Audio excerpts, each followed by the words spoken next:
ஒற்றை இரட்டை எண்முறைமை என்பது தொடர்பிலே நீங்கள் அறிந்திருப்பீர்கள். இன்று முதல் இது நடைமுறைப்படுத்தப்பட்டிருக்கிறது. குறிப்பாக தெரியும், பெட்ரோல் கொள்வனவு செய்யப்படுகின்ற போது அந்த நடவடிக்கைகளை இலகுப்படுத்துவதற்காக ஒற்றை இரட்டை எண்முறைமை அறிமுகப்படுத்தப்பட்டிருக்கிறது. World Education Fair 2026 entrance free. Register now.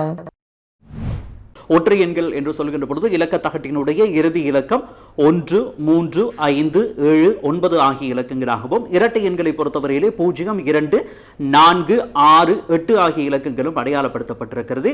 இந்த இலக்கங்கள் திகதி அடிப்படையில் வருகின்ற பொழுது ஒற்றை இலக்கங்களை கொண்ட திகதி நாட்களில் ஒற்றை இலக்க தகடு கொண்ட வாகனங்களும், அதே போன்று இரட்டை எண்களாக கொண்டிருக்கக்கூடிய திகதிகளிலே வாகன இலக்க தகடினுடைய இறுதி இலக்கம் இரட்டை எண்ணாக இருக்கின்ற பொழுது நீங்கள் எரிபொருளை பெற்றுக் கொள்ள முடியும். QR முறைமையின் அடிப்படையில் இதுதான் இது முறைமையாக இருக்கிறது.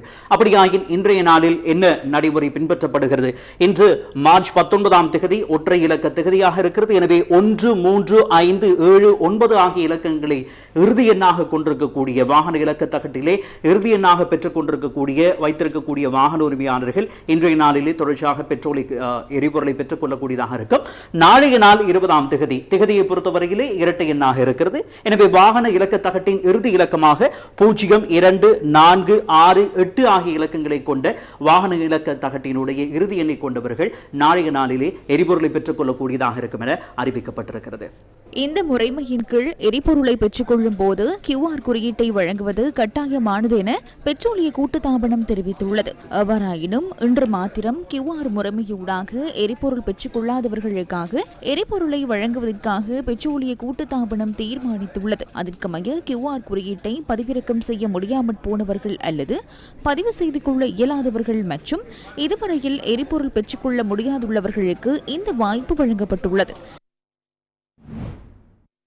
வாகன எரிபொருள் QR குறியீடுகளை பெறுவதில் உள்ள சிக்கல்களை நிவர்த்திப்பதற்காக புதிய அம்சம் ஒன்று அறிமுகப்படுத்தப்பட்டுள்ளது. இதற்கு முன்னர் பதிவு செய்யப்பட்ட வாகனத்துக்கு எரிபொருள் QR குறியீட்டை பெற்றுக்கொள்ளும் போது பதிவு செய்யப்பட்ட தொலைபேசி இலக்கம் பயன்பாட்டில் இல்லாமையினால் அதற்கான எரிபொருள் QR குறியீட்டை பெறுவதில் பொதுமக்கள் எதிர்கொள்ளும் சிரமங்களை தவிர்ப்பதற்காக இந்த புதிய அம்சம் அறிமுகப்படுத்தப்பட்டுள்ளது. பெரும்பாலான சந்தர்ப்பங்களில் வாகனங்களை கொள்வனவு செய்யும் போது அல்லது தொலைபேசி இலக்கத்தை மாற்றும் போது வாடிக்கையாளர்கள் ஏற்கனவே உள்ள பதிவை நீக்கிவிட்டு புதிய பதிவை மேற்கொள்வதில் சிரமங்களை எதிர்கொண்டனர்.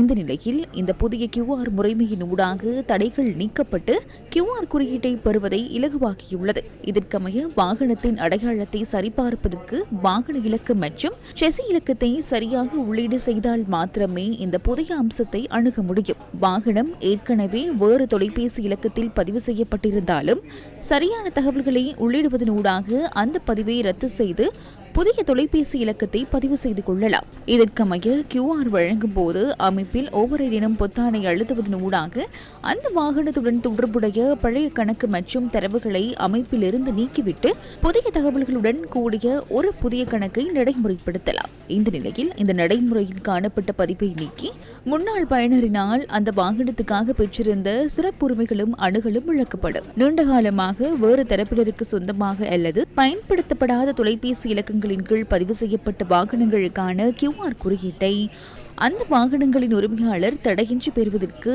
இந்த புதிய அம்சம் வழிவகுக்கின்றமை குறிப்பிடத்தக்கதாகும்.